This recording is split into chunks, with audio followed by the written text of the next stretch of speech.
ó ní ìwé ẹ̀rí kan tí àwọn èèyàn máa ń gbà ní orí ilẹ̀ àbí ilé tí wọ́n bá rà gẹ́gẹ́ bí òfin ṣe là kalẹ̀. À ń pè ìwé náà ní Certificate of Occupancy, C of O. Kí èèyàn gba ìwé ẹ̀rí yìí ó jẹ́ nǹkan pàtàkì tí ìwé òfin tí a mọ̀ sí Land Use Act tí ó gbé kalẹ̀. Eléyìí tó ṣe wípé ó kó gbogbo ilẹ̀ sí abẹ́ ìjọba ìpínlẹ̀ tí ó sì ń fún àwọn aráàlú ní ẹ̀tọ́ láti lo ilẹ̀ náà. Ṣùgbọ́n ìjẹ́ tí èèyàn bá ti ní C of O yìí, ó ti sọ ilẹ̀ náà di ti tèèyàn pátápátá. Kò rí bẹ́ẹ̀. Tí èèyàn bá ní Certificate of Occupancy ṣùgbọ́n tí ẹni tó ta ilẹ̀ náà fún èèyàn ó tà ní ọ̀nà jìbìtì, bóyá kì í sóhun ló nílẹ̀ tó fi ta ilẹ̀ fún irú ẹni bẹ́ẹ̀, Certificate of Occupancy yìí kò ní ìwúlò kankan tí ó ṣe fẹ́ni tó ra lẹ̀, nítorí pé ilẹ̀ tí irú ẹni bẹ́ẹ̀ rà kì í ṣe ilẹ̀ tó ṣe kíni o, tó wà Bonafide valid lábẹ́ òfin. Ó túmọ̀ sí pé ẹni tó ta ilẹ̀ fún gan kò ní agbára láti ta ilẹ̀ yẹn fún ẹni tó tà á fún.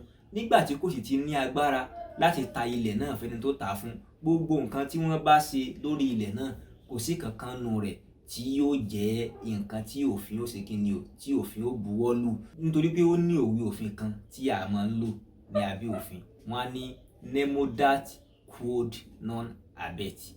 You cannot validly give out what does not legally belong to you. O ò lè gbé nǹkan tí èṣe títí ẹ, o ò lè gbé fún yàn. Torí pé ẹni tó ta ilẹ̀ fún tìǹ kìí sóhun ló nílẹ̀, ó ta ilẹ̀ yẹn pẹ̀lú jìbìtì ni. Ní títà tó ta ilẹ̀ nì fún ẹni tí wọ́n tà á fún kìí ṣe nǹkan tí ó bójú mu. Sídìí eléyìí, Certificate of Occupancy tí ẹni tó ra lẹ̀ wá lọ gbà kò ní nítumọ̀ kankan lábẹ́ òfin. Eléyìí fi hàn wáyé pé tí ẹ̀yin tàbí èmi tí a bá fẹ́ ra ilẹ̀, a gbọ́dọ̀ ṣe òfin tó tó lórí irú ilẹ̀ tá a fẹ́ rà.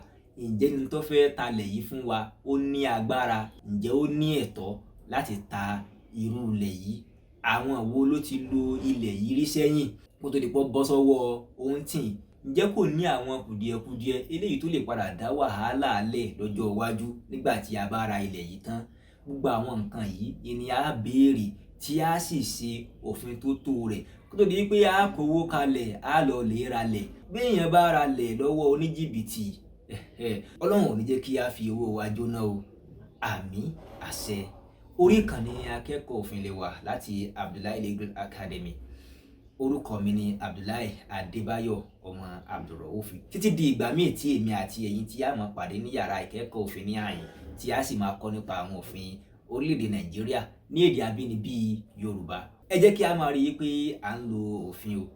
Lógo Ọlọ́run, èmi àti ẹ̀yin à ní lùgbàdì òfin.